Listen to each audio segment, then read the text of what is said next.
Quiero presentarles a mis compatriotas las palabras que dirigí al público de la Feria Internacional del Libro de Miami el 19 de noviembre de 2023 en la presentación de mi obra Contra el Poder, Nicaragua y la lucha por la libertad en América Latina. Lo hago para contribuir a la reflexión que todos nos hacemos y debemos seguir haciéndonos acerca de el pasado reciente, las actuaciones de los diferentes personajes, las fuerzas en lucha y las perspectivas y oportunidades para la libertad en nuestro país.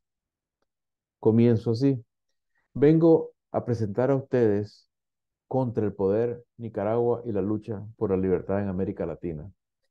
Quiero invitarlos a entrar a sus páginas pensando en que no se trata solamente de diatribas contra la dictadura de turno, ni siquiera es una toma de posición a favor o en contra de una estrategia, ni de apoyo o rechazo a un partido en el poder o fuera de él. Al escribirlo, y luego diré algunas palabras sobre el proceso de creación de este libro, he aprendido. Es decir, mi representación del mundo ha sido transformada por la razón consciente. El personaje que asumí ser al inicio del libro, el ciudadano X, ha acompañado el doloroso camino de los nicaragüenses desde abril de 2018. Se ha encontrado en ese camino con venezolanos, cubanos, chilenos, colombianos y hasta estadounidenses, con gente de todo el mundo que camina en la llanura que el poder controla desde alturas a veces invisibles. ¿Y qué ha descubierto este ser que vive en mí, como vive en cada uno de nosotros, este ciudadano X que recorre la vida dura de los pueblos? Lo primero es esto, que el poder tiene una lógica universal, hoy diríamos globalizada. ¿Por qué? Porque es humano y por tanto tiene todos los vicios de lo humano. Y los políticos, no importa de qué color usen el sombrero, son seres humanos cuyo objetivo es maximizar el poder y maximizar la duración de su poder. Que por tanto, cuánto poder y por cuántos años lo detenten, depende de cuántos obstáculos y cuánta fuerza y resistencia tengan dichos obstáculos y cuánto perseveremos en cuidar que no se derrumben ante el empuje de la codicia de los ambiciosos. Esta descripción parece o puede parecer inocente y seguramente no será difícil de aceptar en abstracto. Cada uno de nosotros dirá, es cierto, así es el ser humano, así son los políticos. Pero el reto es aceptar el corolario inevitable. La lógica que organiza el bien pensar es así. No nos deja escapar si somos honestos. Porque valoramos, y cómo no valorarla, ya que es un anhelo intrínseco al ser humano, su más necesario anhelo, la libertad. A todo poder hay que ponerle límites, sea este poder minoritario o mayoritario. Este es el corolario. La dictadura puede ser de una minoría que se sube a la cúspide de los aparatos de control en contra de la voluntad de la mayoría, o puede ser de una mayoría que despoja de sus derechos a una minoría. Por eso la libertad humana, que debe ser por imperativo la meta de nuestra construcción intelectual y social, requiere de que haya una democracia, de que haya democracia, pero que el poder de esta, a su vez, sea restringido por la barrera de los derechos humanos que son inalienables. En una sociedad libre no puede haber democracia para una minoría, dictadura para la mayoría, y no puede establecerse la esclavitud de una minoría por el voto mayoritario. Esto es lo que hay que cuidar y esto es lo fundamental y rebasa en importancia y por mucho si el poder se justifica a sí mismo por ser de derecha, de izquierda, bueno, orientado por Dios, patriota, nacionalista, socialista, capitalista, izquierdoso o cualquier otro de los membretes que porte o que le endilguen. Eso es lo fundamental. El ciudadano X descubre a través de la historia de 5 años en Nicaragua, casi 6 años ya, América Latina, Estados Unidos y en otros países, el peligro que representa reducir la lucha política a términos como los antes mencionados. Ya hace casi 100 años, Eric Fromm nos informaba cómo en su era, también caótica y violenta, el lenguaje político se deformaba a conveniencia de las diferentes propagandas. Hitler, recordarán, cambió el nombre del Partido Obrero Alemán a Partido Nacional Socialista Obrero Alemán. Incluso cambió el color de la bandera que usaban al rojo. Y antes de proceder al exterminio de los socialistas, se dio el lujo de explicar que, bueno, el socialismo es contrario al marxismo y que su socialismo representaba la solidaridad racial. Vayan a desenredarse a otro lado todos los que llaman al pobre Führer y a su admirado Mussolini fascistas. Dicho sea de paso, vayan a ver cuán rápidamente el otro fascista del trío, el generalísimo Franco, ordenó, aunque sus póstumos seguidores lo hayan desobedecido, que se dejara de usar el saludo romano del nazismo. No fuera a ser que a los vencedores de la Segunda Guerra Mundial se les ocurriera hacerle pagar las malas compañías. Hasta aquí la digresión trágica, humorística, histórica, de vuelta a nuestros tiempos y nuestras tragedias.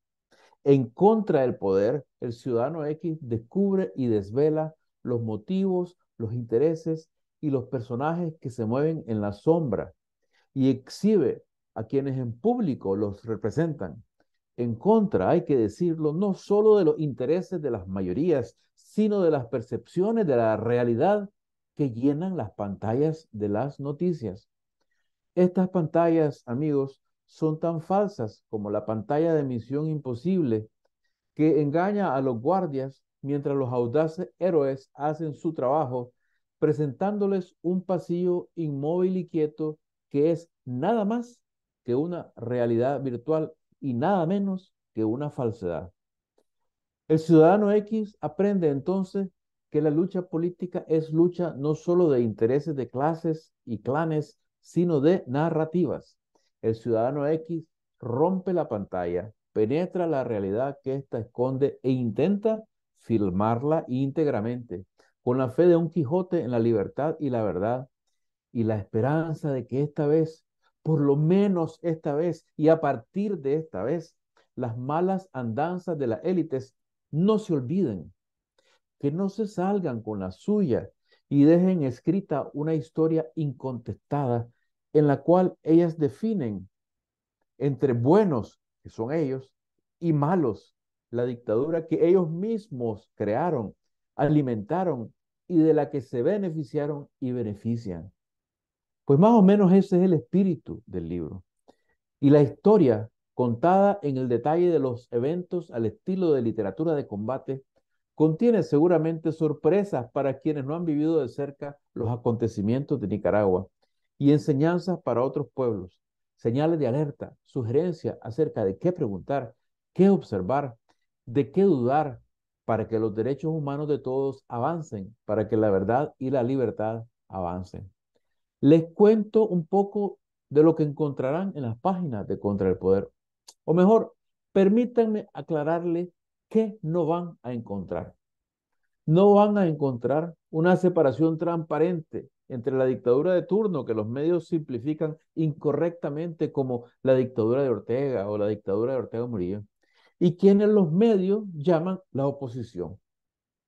No van a encontrar un régimen comunista. No van a encontrar a una clase de grandes empresarios que estén a favor de la libre empresa, mucho menos de la democracia. No van a encontrar una separación ética entre las organizaciones disidentes del FSLN y el régimen de este que ahora las persigue.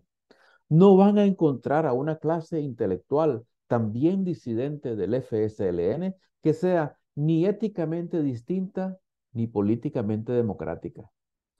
La realidad que quedará para la historia inconclusa de esta lucha es mucho menos maniquea, mucho menos blanquinegra.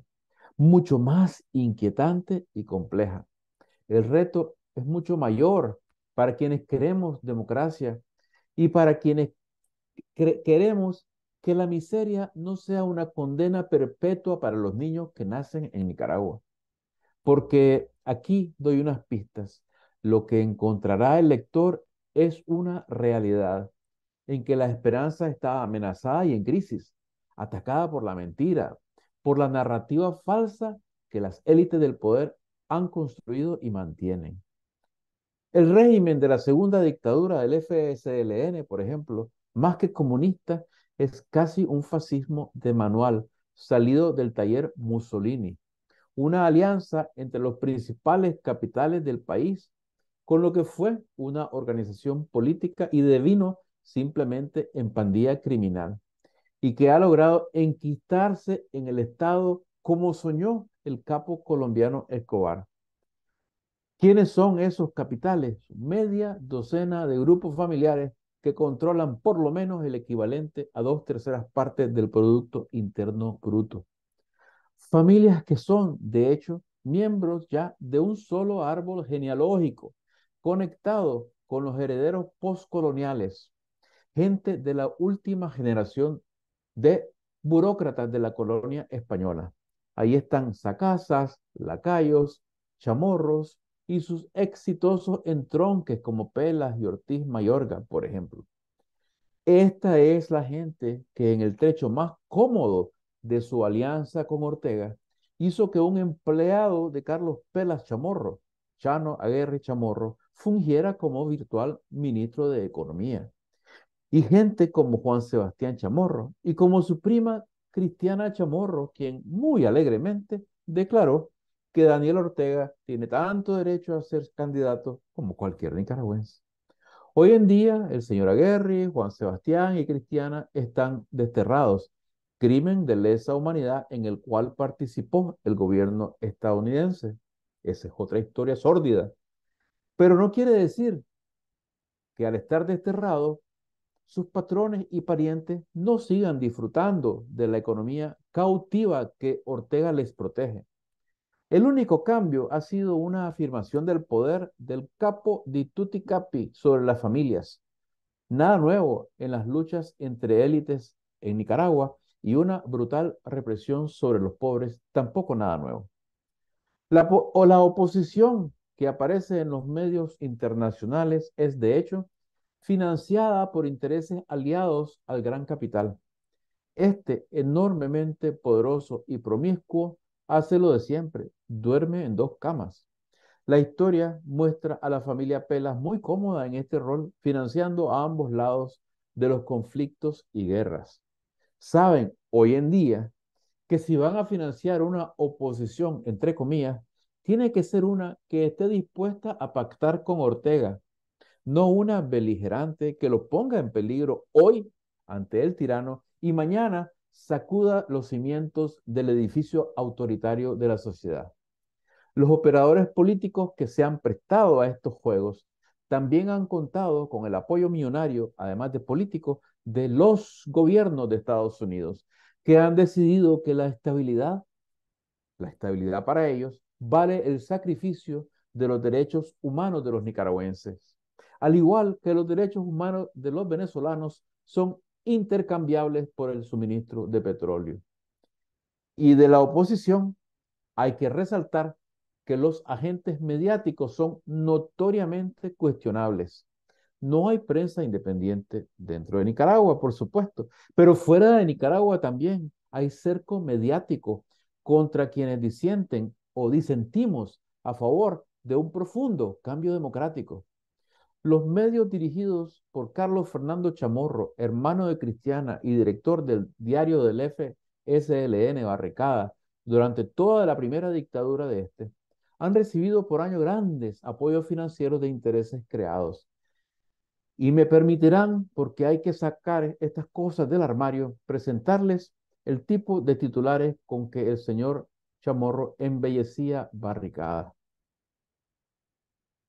Bestias y perros llamaba el señor Chamorro a los campesinos que se unieron a la contra, empujados por la represión y el despojo de sus tierras por la imposición del gobierno central en contra de todas sus costumbres.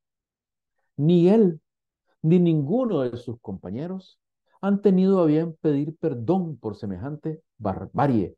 Y aunque desde hace años adversan a Ortega, el pueblo tiene, lo dicen los estudios de opinión cuando estos eran posibles, enorme desconfianza de ellos, que ahora en gran parte se agrupan en organizaciones como el antes llamado MRS, renombrado UNAMO, y otros grupos. No es, por supuesto, aducir que todo miembro de dichas organizaciones comparta la culpa o los crímenes de estas personas, pero la ciudadanía no puede olvidar y en realidad no debemos olvidar.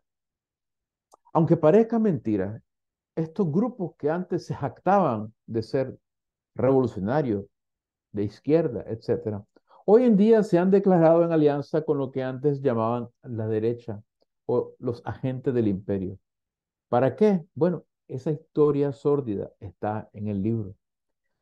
Y no quiero dejar de mencionar la indignación que sufre el ciudadano común, el ciudadano X, cuando observa a personajes como Sergio Ramírez Mercado y Gioconda Belli y el propio Carlos Fernando Chamorro recorrer el mundo y recibir distinciones y honras como paladines de la libertad.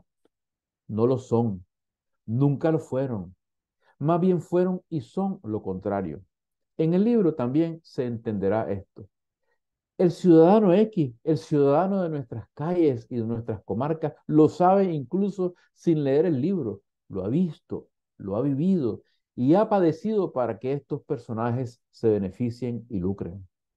También se entenderá que el propósito de la obra no es destruir injustamente el perfil moral de nadie, sino de rescatar la verdad histórica que tanto hace falta para rescatar la libertad.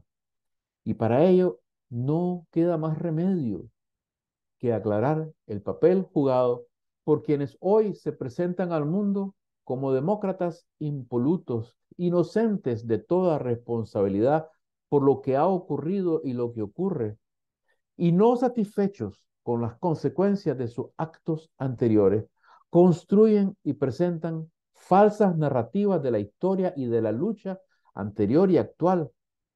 Estas narrativas ya hicieron fracasar la insurrección de abril, hace 6 años casi. Y nosotros necesitamos desnudar las narrativas falsas para que una alternativa verdaderamente democrática surja con fuerza desde las entrañas del pueblo nicaragüense.